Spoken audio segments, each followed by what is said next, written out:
Win big with new DRF All Access past performances. With one best-in-class product, you now get all 3 past performance formats. Go to DRF.com and use coupon code 1FREEPP for a free single card today.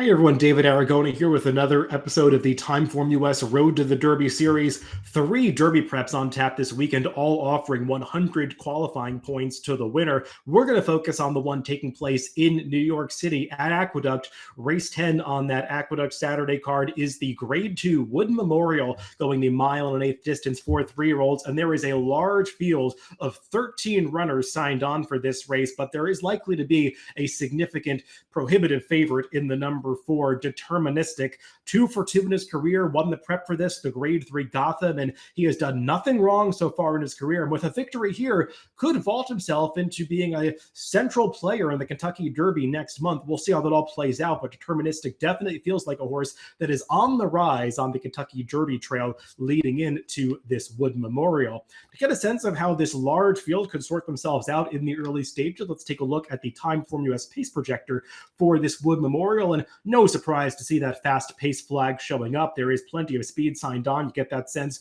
when you handicap this race. Also, it being a large field, you typically see some jockeys get aggressive, so won't be surprised if they've got an honest pace going on early in this race. The likely early leader is projected to be the number 2 El Grande O, who was contesting the pace going 1 turn in the Gotham last time, setting the pace in the Grade 3 Withers, going this distance 2 back. He's got plenty of early speed, drew an advantageous inside post position, so wouldn't be surprised to see him in front. But horses like Evening News, Merit, the 6 and 7, they want to be on the front end. We've seen gate speed from the number 3 Lonesome Boy before, so it's going to be interesting to see how this all plays out in the opening half mile of the Wood Memorial.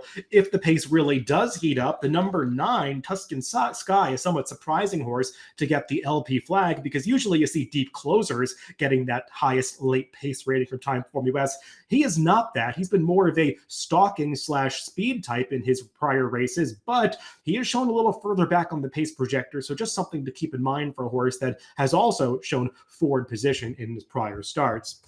Let's go through this field in post position order, beginning with the number 1, Resilience, who is a Bill Mott trainee that has just been improving with each and every start in his career. He faced a really tough field on debut, didn't have much chance going a mile against the likes of Locked and Drumroll Please, 2 of the best 2-year-olds we saw last season. But since then, he's run well in almost all of his starts, beaten by horses like Stronghold and Nash, who are both stakes winners since then in the 2nd and 3rd starts of his career, even got a trip behind Nash 3 back. He broke through in that January maiden race at Gulfstream Park 2 starts ago pretty impressively, and then they stepped him up in the Grade 2 Risen Star last time, an ambitious spot to make his first start against winners. I thought he actually held his own against that tough field, finished a respectable 4th, beaten by, among other horses, Sierra Leone, who was one of the top Kentucky Derby prospects at this point, increased his speed figure to a 107, and we saw some horses that finished right around him, the 2nd, 3rd, and 5th place finishers from that Risen Star, come back and finished 1st, 2nd, and 4th in the Louisiana Derby just a couple weeks ago. So that feels like it was a very live race among the Derby preps that we've seen so far. And now Resilience has drawn a very good inside post position for this Wood. He adds blinkers. It's encouraging to see John Velasquez make the trip to New York to keep the mount on this horse. And he feels like a legitimate player in this wide open, large field. The number 2 is El Grande O, and he is a horse that is the most experienced coming into this race. He'll actually making his 12th career start in this Wood Memorial, more than anybody else in this race. And he's also the only horse that has competed in every leg of this New York road to the Kentucky Derby. Started his campaign back in January in the Jerome, then went on in the Withers and Gotham. He's hit the board in all 3 of those races. We'll see if he can do the same in this Wood Memorial. You cannot question this horse's honesty or consistency. He just shows up almost every time.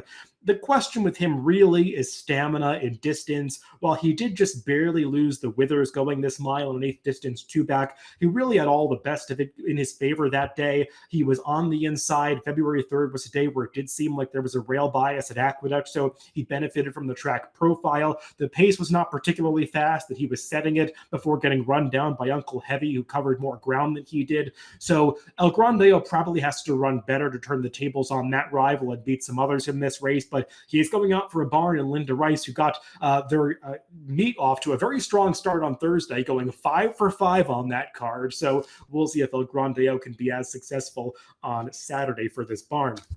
The number 3 is Lonesome Boy, and he's another one with plenty of experience under his belt. We'll take a look at the 10th start of his career when he won last time in a stakes race at Parks in the Slop, and I like this horse's effort. You can see he's beating a rival in Guanare, who was the favorite here, who was a little green through the stretch. I think that maybe increased the margin of victory for Lonesome Boy on this day, but you can't knock this horse's recent form. He's won 3 of his last 4 starts, a couple of them by blowout large margins, and he's been increasing his speed figures in recent starts.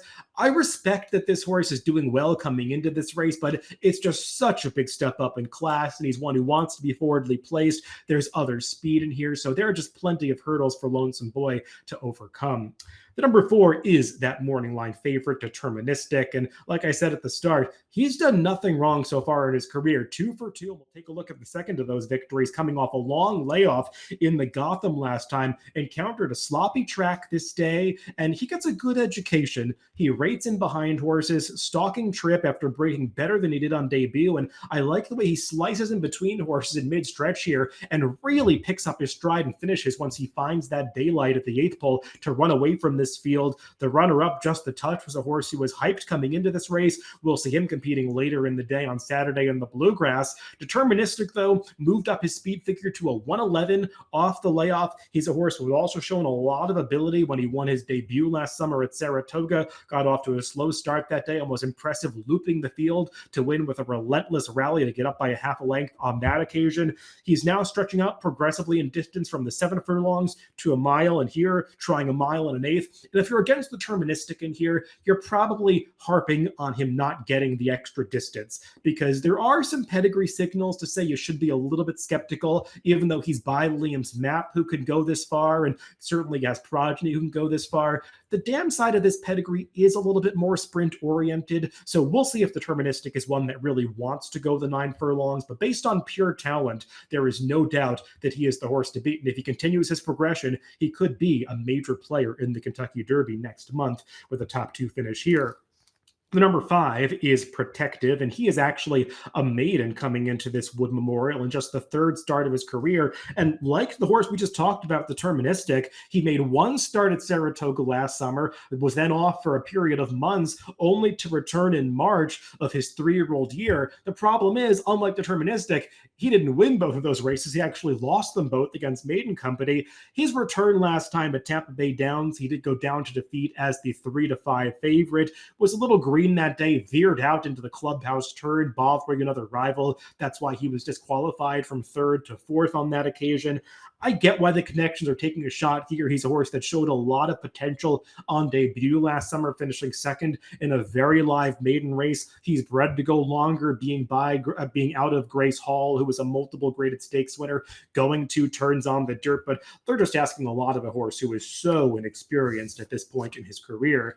The number 6 is Evening News, and he's one who has to answer the surface question as he tries dirt once again in this Wood Memorial. He's only been on the dirt once before in his career. That was his debut race, sprinting last summer at Ellis Park. Ended up 6th that day, not really showing much in defeat. Since then, he's really improved, especially since getting on the synthetic surface at Turfway Park. He's won 2 of the last 3 starts of his career, the 3 best speed figures that he's registered in his career, and really that's the last race that points him out as being a potential stakes horse when he won by over 8 lengths against Allowance Company. He did get a very good trip that day, setting a slow pace towards the front end. You see those blue color-coded TimeformUS pace figures in his running line, but he did cause the upset at 6-1, won very impressively. We'll see if he can continue that forward progression moving to dirt, but he's encountering a very different scenario, again, trying a new surface, but also finding himself in a race that is supposed to feature a lot more speed than he encountered last time out.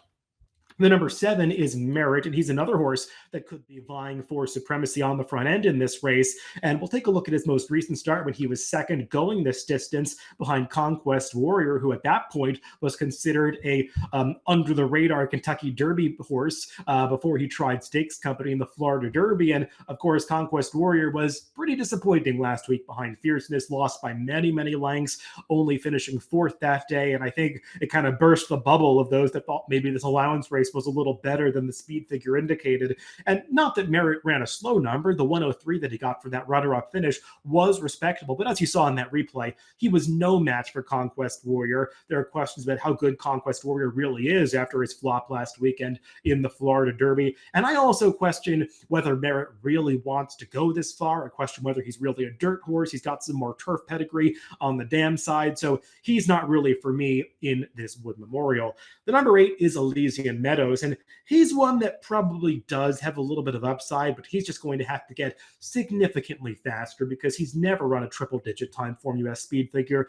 I did like the first 2 starts of his career when he won both of them against New York bred company over this Aqueduct surface, showed good versatility to come from off the pace on debut and then show more tactical speed in his second start. They tried the Sam F. Davis against Open Company last time, and he ran on decently for 4th, but he was kind of just picking up pieces in a race that did feature a fast pace, was never a serious threat to the winner that day. So he's just going to have to take a big step forward as the other Bill Mott runner in this field. The number 9 is Tuscan Sky, and he is probably where people are going to go if they're searching for an alternative to the number 4 deterministic, that morning line favorite, because he's coming in with the highest TimeformUS speed figure in this field when he earned that 115 last time out, beating Allowance Company in that Fairgrounds allowance on February 17th. Now, he only beat 2 rivals that day, one of which was Nash, and it was just boiled down to a match race because Nash was really the only other serious rival in that field.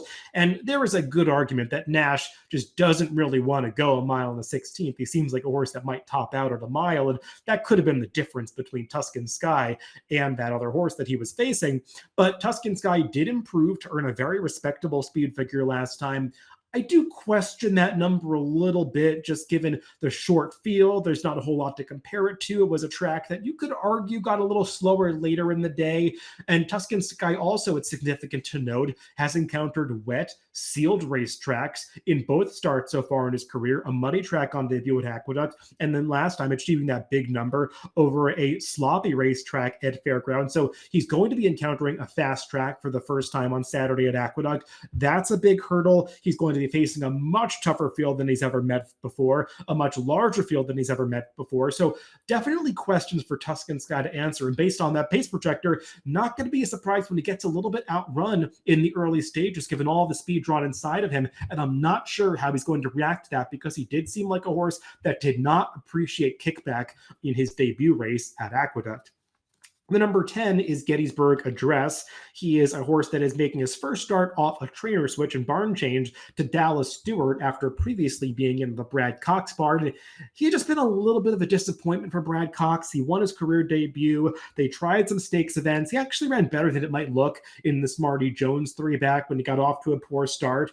Gait issues have plagued him in actually a few starts of his career. Since then, though, he was a little disappointing 2-back, again getting away badly and then not really finishing in the lane against Allowance Company at Oaklawn last time out. Couldn't be much of a threat to Evening News we faces against here, though that was on a synthetic course. He's switching back to dirt here, but don't really love the fact that his prior connections put him up for sale and him being a private purchase since that last race. Does the blinkers on. Just feel like this horse has to get faster overall. The number 11 is Society Man. We'll take a look at his most recent start when he broke his maiden in the 4th start of his career over this Aqueduct surface, but doing so over a sloppy sealed track, likely to instead encounter a fast track on Saturday in the Wood Memorial. But at least it was a step forward for this horse because he had shown ability on occasion, ran well off the layoff back in December at Aqueduct when he tried a mile and an eighth, a demanding distance coming off a break that day. Then he was stepped up into the Withers as a maiden. Just seemed like he wasn't totally prepared for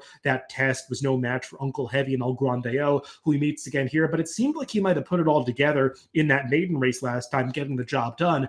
That was his first start with Lasix. Obviously, has to come off Lasix here as he steps back up into stakes company. And he's another one who just has to run a little faster because he's another horse that has only gotten topped out at a 99 TimeformUS speed figure. And there are simply others in this field who have run much faster than he has.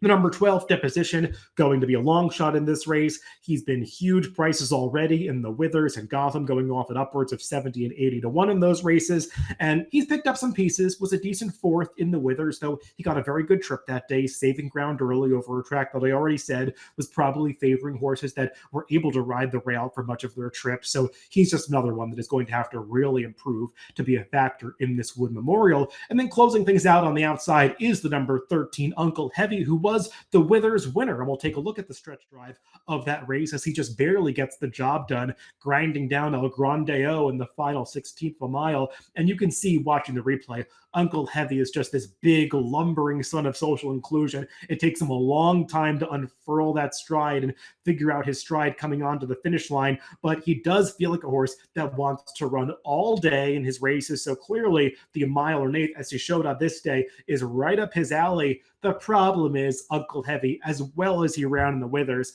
probably still has to get a little bit faster when he has to do so while breaking from this far outside post position, post 13 in this field that breaks right into the clubhouse turn. The mile and eighth distance at Aqueduct, it's pretty tricky for the outside post positions. And Uncle Heavy, while he is a horse that figures to drop back in the early stages, it does feel like he's destined for a wide trip. Now, that could work out for a horse that probably wants to come around the field anyway, but he's going to have to do so against the toughest field that he's ever faced. So we'll see if Uncle Heavy can overcome that adversity coming into this Memorial off a slight layoff since that Withers 2 months ago.